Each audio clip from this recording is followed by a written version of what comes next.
Toda grande revolução começa de um jeito inesperado.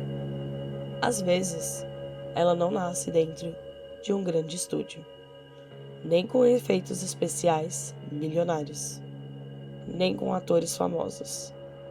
Às vezes, tudo que ela precisa é de uma câmera na mão, uma floresta e uma ideia tão convincente que milhões de pessoas passam a acreditar que aquilo realmente aconteceu. O filme de hoje não apenas assustou uma geração. Ele mudou completamente a forma como o terror passou a ser produzido e principalmente a forma como passou a ser vendido.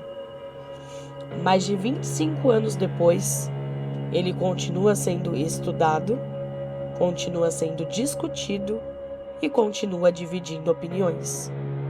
E hoje, vamos revisitar um dos maiores fenômenos da história do cinema de terror, A Bruxa de Blair, de 1999.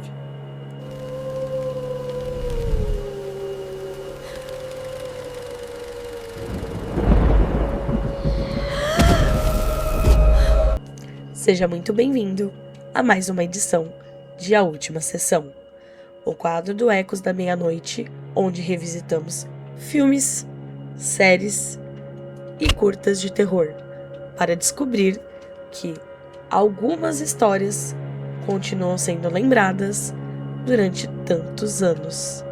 E hoje vamos falar de um filme que provou que uma única ideia pode mudar toda uma indústria.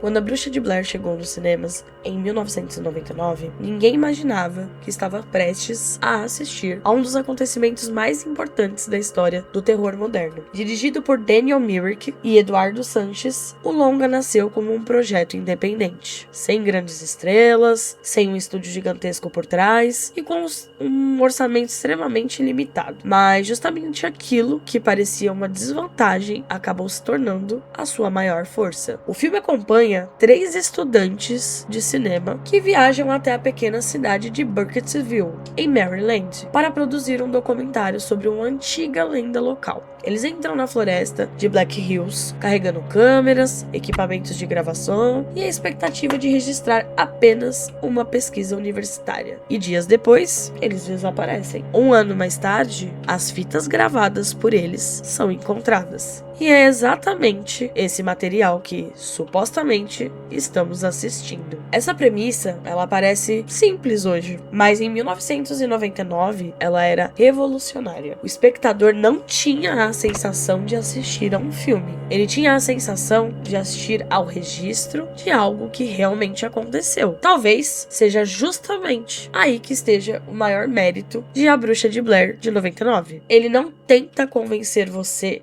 através de monstros. Ele tenta convencer você de que aquilo é real. Mesmo quem já conhece a história acaba sendo envolvido pela forma como tudo é apresentado. Porque o verdadeiro terror não está apenas na floresta. Está na dúvida, na incerteza, na sensação de que aquelas imagens nunca deveriam ter sido encontradas. Produzido com um orçamento estimado em cerca de $60 mil durante as filmagens, o longa arrecadou aproximadamente $250 milhões ao redor do mundo. E até hoje, continua sendo um dos filmes independentes mais lucrativos da história do cinema. Mas o sucesso não aconteceu apenas por causa da história. Na verdade, ele começou muito antes da estreia. E para entender isso, precisamos voltar lá tudo do início.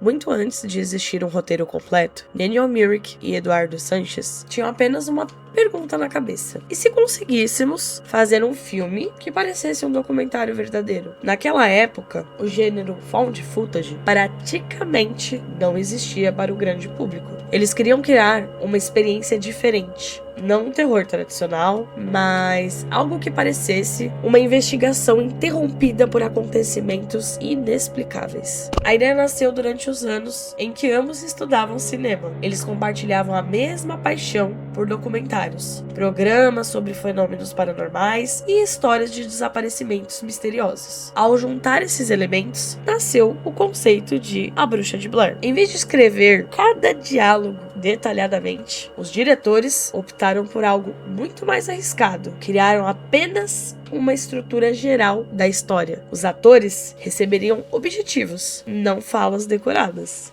Grande parte das conversas que vemos no filme surgiu de forma completamente espontânea. Arrisco dizer que uma ideia bem autêntica. E isso fez com que os conflitos parecessem reais. As discussões, o medo, o desespero, tudo acontecia de maneira muito mais natural. Mas isso ainda era apenas o começo, porque filmar aquela história seria um desafio ainda maior.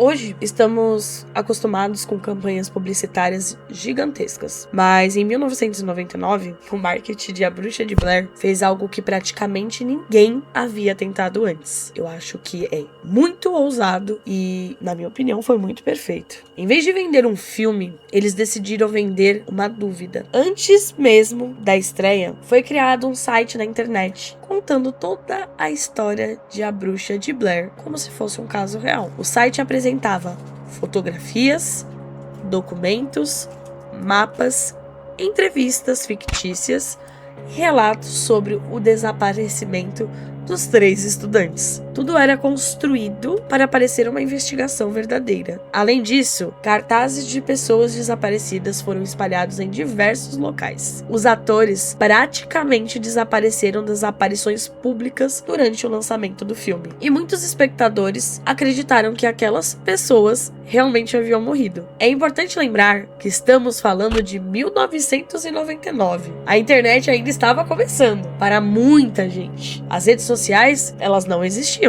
E verificar informações era muito mais difícil do que hoje. Resultado? Milhões de pessoas entraram na sala de cinema acreditando que assistiriam às últimas imagens gravadas por 3 jovens desaparecidos. E isso transformou A Bruxa de Blair em um dos maiores exemplos de marketing viral da história do entretenimento. Sem revelar acontecimentos importantes, A Bruxa de Blair ela acompanha a Heather, Mike e Josh, 3 estudantes de cinema que viajam até Burkittsville para produzir um documentário sobre uma antiga lenda conhecida pelos moradores da região. O objetivo parecia simples: entrevistar pessoas, registrar histórias, entrar na floresta e voltar para casa. Mas conforme os dias passam, o caminho de volta parece desaparecer. Os sons durante a noite ficam cada vez mais estranhos. Objetos começam a surgir ao redor do acampamento. E aquilo que deveria ser apenas um projeto universitário se transforma lentamente em uma experiência desesperadora. O mais interessante é que o filme nunca tem pressa. Ele entende que o medo verdadeiro não nasce apenas do que vemos. Nasce principalmente daquilo que imaginamos. E é exatamente isso que faz tanta gente continuar falando sobre ele até hoje. Existe uma pergunta que acompanha A Bruxa de Blair desde o seu lançamento. Como um filme onde praticamente não vemos a ameaça consegue assustar tanta gente? A resposta é justamente naquilo que ele decide não mostrar. Diferente da maioria dos filmes de terror, A Bruxa de Blair entende que a imaginação do espectador pode ser muito mais poderosa do que qualquer efeito especial. Durante quase todo o filme, nós ouvimos, imaginamos, desconfiamos, mas raramente a gente tem a resposta. Não existe uma criatura aparecendo o tempo todo. Não existem sustos constantes. E não existem cenas exageradas de violência. Existe apenas uma sensação crescente de que alguma coisa está observando aquelas pessoas. E essa sensação, ela nunca vai embora. E outro detalhe brilhante é que o filme transforma a própria floresta em um personagem. Ela não serve apenas como um cenário, ela aparece viva e quanto mais os personagens caminham, mais ela parece impedir qualquer tentativa de fuga. Eles acreditam estar seguindo em frente, mas sempre acabam voltando para o mesmo lugar. E aos poucos, o medo deixa de ser apenas uma lenda. O medo passa a ser aquele ambiente do isolamento, do silêncio silêncio e da ideia de que talvez ninguém consiga encontrá-los. E é exatamente isso que faz o terror funcionar até hoje.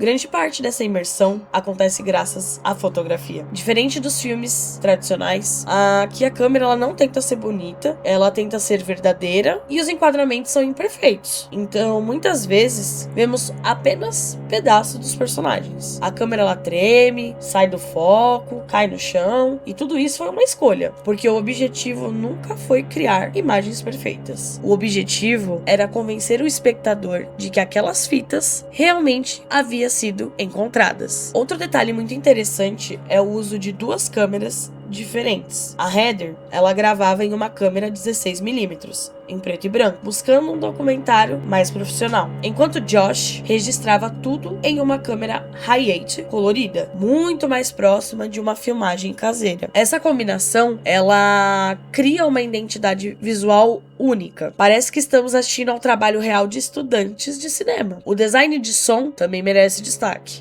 Não existe uma trilha sonora guiando as emoções. O silêncio domina quase todo o filme. Ouvimos apenas o vento, os galhos quebrando, as folhas sendo pisadas e as respirações aceleradas. Sons distantes durante a noite. E justamente por não existir música dizendo quando devemos sentir aquele medo, qualquer ruído inesperado se torna muito mais assustador. Mas talvez o aspecto mais impressionante de A Bruxa de Blair ele esteja nos bastidores.